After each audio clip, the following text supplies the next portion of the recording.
Hello दोस्तों, एक एक क्लासेस में आपका स्वागत है। एनसीईआरटी पॉलिटी के सीरीज में आज हम क्लास 6 का चैप्टर 6 करेंगे जो है नगर प्रशासन।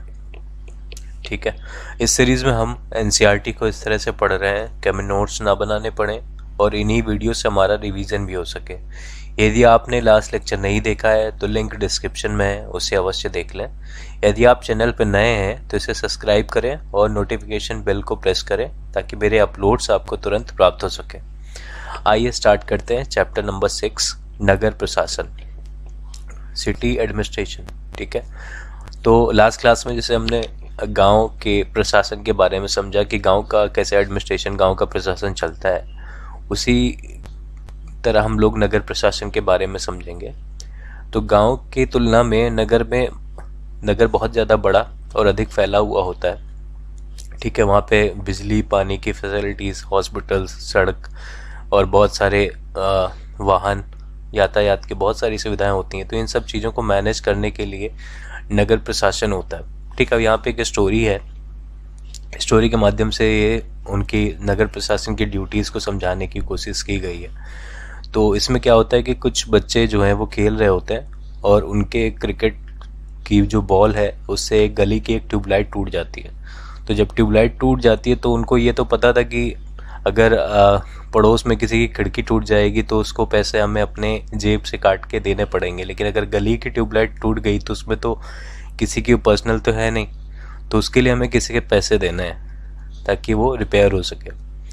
तो वो उनके पड़ोस में एक यास्मीन खाला रहती हैं, उनके पास वो जाते हैं और पूछते हैं कि भाई अगर ये ट्यूबलाइट टूटी तो मैं किसको पैसे देने हैं। ठीक है, क्योंकि वो वहाँ पे काम कर रही थी नगर निगम में, तो उनको किसी ने बताया कि वहाँ पर जाए। तो अब यास्मीन खाला ने इनको बताया कि ये नगर निगम का काम है कि सड़कों की रोशनी की व्यवस्था करना, कूड़ा जो इकट्ठा होता है उसको इकट्ठा करके उसको डिस्पोज करना, पानी की सुविधा उपलब्ध कराना, सड़कों और बाजारों की साफ सफाई का, सब नगर निगम का काम है। और दूसरा ये जैसे मलेरिया वगैरह फैले ना, इसके लिए जो रोकथाम के लिए जो बोर्ड शहर में लगते हैं वो सब भी नगर निगम का ही काम है। ठीक, और वो दवा खाने या अस्पताल या बाग बगीचों को जो देखभाल करना होता है वो सब भी नगर निगम के काम होते हैं। अब देखिए, इसमें एक चीज़ होता है कि जो छोटे शहर होते हैं, छोटे छोटे कस्बे होते हैं, वहाँ पे नगर पालिका होती है और जो बड़े शहर होते हैं वहाँ पे नगर निगम काम करती है। ठीक, तो जिस तरह से हमने ग्रामीण प्रशासन में ये पढ़ा था कि पूरा जो ग्राम है वो कुछ वार्डों में बटा होता है, जहाँ से हर एक वार्ड से एक इंसान चुन के आता है जिसको बोलते हैं वार्ड मेंबर। उसी तरह नगर भी कई वार्ड में बटा होता है, वहाँ से एक इंसान चुन के आता है, उसको बोलते हैं पार्षद। ठीक है, ठीक है, और यहाँ से जो चुन के आता है वो नगर निगम का अध्यक्ष चुन के आता है। ठीक, जो सभी लोग चुनते हैं। तो अब इन्होंने ये बताया कि जो शहर जो है अलग अलग वार्डों में बचा होता है, हर वार्ड से एक पार्षद होता है और जो कुछ निर्णय होते हैं वो सारे, जैसे मान लो कि जो कुछ निर्णय लेने हैं जो पूरे शहर को प्रभावित करते हैं, तो उसमें क्या होता है, पार्षदों का जो ग्रुप होगा, मतलब हर जगह से, हर वार्ड से जो पार्षद आएंगे तो उनका जो समूह है वो मिलकर उसके निर्णय लेता है। अब जैसे कुछ पंचायतों में समिति बनाई जाती थी निर्माण के लिए, वैसे यहाँ पर क्या हो रहा है कि कुछ पार्षद कुछ समितियाँ बनाते हैं, उसके हिसाब से काम होता है। जैसे मान लो कि बस स्टैंड को रिनोवेट करना है, ठीक है, भीड़ भाड़ वाले इलाके में जो ज़्यादा जहाँ पे कचरा इकट्ठा होता है उसको साफ़ करना है, या शहर के जो कचरा है, मेन जो उसकी लाइन है, सीवेज लाइन है, उसको साफ़ करना है। ठीक है, तो उसके लिए क्या होगा कि वो पूरे सिटी को इफ़ेक्ट करेगी, तो उसमें पूरे पार्षद के समूह द्वारा निर्णय लिया जाता है। ठीक है, और सड़कों की रोशनी आदि की व्यवस्था। और जब किसी एक स्पेशल वार्ड के एरिया में प्रॉब्लम होती है तो वहाँ के जो पार्षद हैं उस पर लोग उनसे जाते शिकायत करते हैं कि भाई यहाँ पे इम्प्रूवमेंट की ज़रूरत है।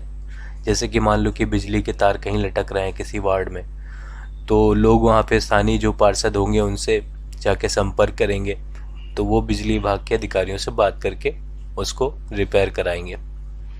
ठीक है, तो ये तो निर्णय लेने का काम इन पार्षद का हुआ या पार्षद के समूह का हुआ, लेकिन निर्णय को लागू करने के लिए जैसे पंचायत में पंचायत सचिव थे, वैसे यहाँ पर आयुक्त होते हैं, कमिश्नर, प्रशासनिक अधिकारी, ये सरकार नियुक्त करती है इनको, ठीक है।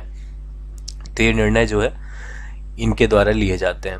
अब जो है सारे जो वार्ड हैं, वार्ड के जो लोग हैं वो सब मिलके अपना एक बजट बनाते हैं, जिनके अनुसार ही पूरा खर्चा चलता है, जिनके अनुसार अलग अलग जो काम के लिए उसमें बजट तय किया जाता है कि कचरा उठाने के लिए अलग है, और स्ट्रीट लाइट की या रोड लाइट के लिए उनका जो मरम्मत करना है, रिपेयर करना है, उसके लिए अलग खर्चा है। तो ये सब जो है बजट वही लोग तय करते हैं। अब ये है कि नगर निगम के पास बजट के लिए पैसा आता कहाँ से है, ठीक, इसको थोड़ा सा समझते हैं। तो नगर निगम क्या करता है कि जो लोगों का हाउस टैक्स होता है, जैसे मान लो कि किसी नगर के क्षेत्र में कोई घर है, तो जितना बड़ा घर होगा जो उतना ज़्यादा टैक्स उसको पे करना पड़ेगा, जितना छोटा होगा उतना कम टैक्स पे करना पड़ेगा। अगर रेंटल है तो उसका अलग टैक्स पे करना पड़ेगा, ठीक है। पानी का अलग टैक्स उनको पे करना पड़ता है। तो ये हाउस टैक्स ही लगभग 25 से 30% जो है हाउस टैक्स से ही नगर निगम का खर्चा निकलता है। उसके अलावा जैसे होटल या दुकान का जो टैक्स होता है वो भी देना पड़ता है नगर निगम को। बाकी सिनेमा हॉल का जो एंटरटेनमेंट वाला टैक्स होता है वो भी देना पड़ता है, ठीक है। तो इस तरह से टैक्स से जो कलेक्शन होता है उसी से नगर निगम को पैसा मिलता है, और यही पैसा से वो बजट बनाते हैं और इससे वो अपना काम करते हैं। अब देखिए इसमें ये भी होता है कि जैसे मान लो नगर निगम बड़ा है, उसको बहुत सारे विभाग हैं, बहुत सारा काम देखना है, जैसे पानी को भी सप्लाई देखनी है, कचरे को भी विभाग देखना है, कचरा को कैसे उसका निष्पादन करना है, जो गार्डन है उनकी देखभाल कैसे करनी है, सड़क व्यवस्था कैसे करनी है। तो इनके लिए अलग अलग उन्होंने विभाग बना के रखे हैं। नॉर्मली जो नगर पालिका होती है छोटी, उसमें ऐसा नहीं होता।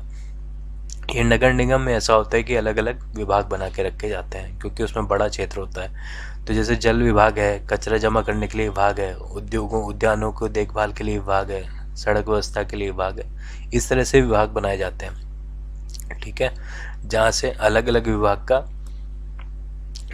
वो देखभाल की जाती है, अलग अलग विभाग में काम किया जाता है, ठीक। अब जैसे इसमें एक बताया गया कि अगर मान लो कि किसी वार्ड में कोई प्रॉब्लम होती है तो वहाँ के लोग जाके वार्ड के पार्षद से अपनी समस्या को कह सकते हैं, और अगर नहीं वो सुन रहे हैं तो लोग धरना देके या शांतिपूर्ण प्रदर्शन करके अपनी बातों को मनवा सकते हैं, कह सकते हैं, ठीक है।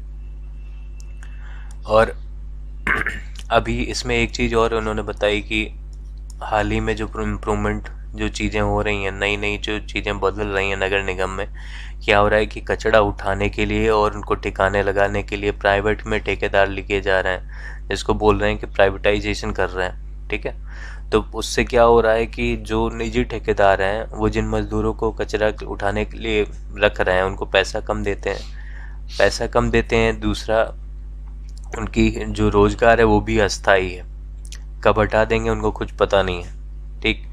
अब काफ़ी खतरनाक भी होता है, उनको कुछ बीमारी हो जाती है या कुछ उसमें स्मेल वगैरह आती है तो उस दिक्कत होती है उनको, ठीक है। घायल हो जाने पे उनको कोई ऐसा नहीं है कि कोई फंड उनको मिल जाएगा जिससे वो अपना इलाज करा पाए। तो मतलब ये कि सामाजिक सुरक्षा की पूरी कमी है उनके पास जो मजदूरों को रखते हैं। इसकी वजह से भी वो लोग अपना काम पूरे मन से नहीं करते, ठीक। तो इसमें भी सुधार किया जाना बहुत ज़रूरी है, ठीक। अब एक देखो यहाँ पे एक एग्जांपल दिया गया है कि 1994 में सूरत में जो प्लेग आया था वो भी लोगों की लापरवाही और नगर निगम का ठीक तरह से काम न करना ही था। 1994 में सूरत में जो भयंकर प्लेग आया था उसमें क्या था कि मतलब उस समय क्या है, भारत के सबसे गंदे शहरों में सूरत का नाम दिया जाता था। लोग अपने घर का, होटल का कचरा सब बाहरी रोड पे फेंक देते थे नाली में, ठीक है।